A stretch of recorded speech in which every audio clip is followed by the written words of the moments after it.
Plutko might have just saved multiple games for the Cleveland Indians.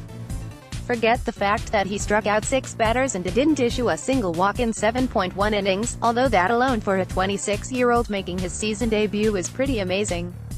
Forget that he held the Toronto Blue Jays to just 3 runs over that span.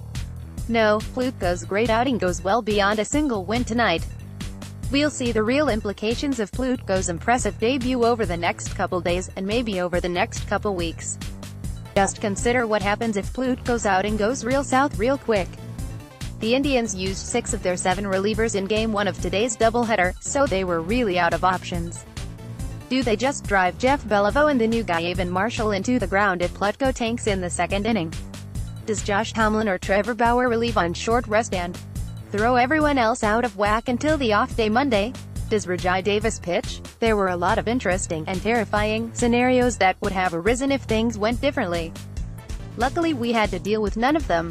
Plutko was indeed brilliant in his first start of the season, inducing 12 swinging strikes and 23 called strikes on his way to an 104-pitch game of mostly dominance.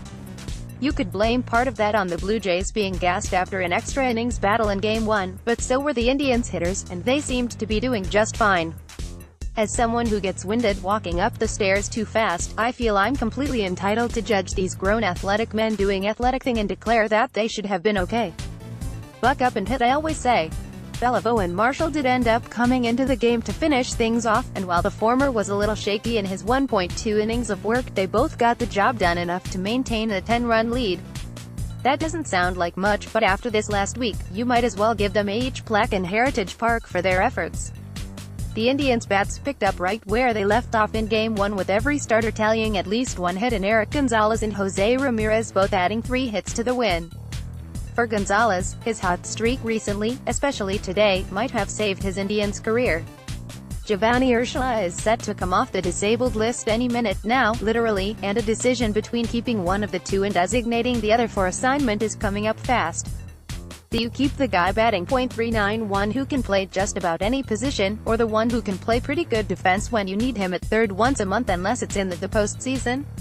It might not be a very hard decision, after all. Did I forget that the Indians casually racked up 13 runs tonight, including 9 in one crazy inning?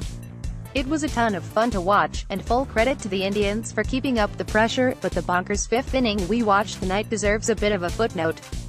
In any regular scenario, relief pitcher Luis Santos is probably pulled after he walks Bradley Zimmer with the bases loaded. The Indians would have still been up 5-2, but another reliever, who knew the relative shape and size of the strikeout, would have been brought in. Maybe he would have got Eric Gonzalez and Francisco Lindor out in order, maybe he wouldn't have, but there's no way Santos would have stayed in to face 11 more batters and throw 51 total pitches if the Blue Jays hadn't exhausted their entire bullpen in Game 1 of a doubleheader. Don't let that ruin the fun whatsoever, though.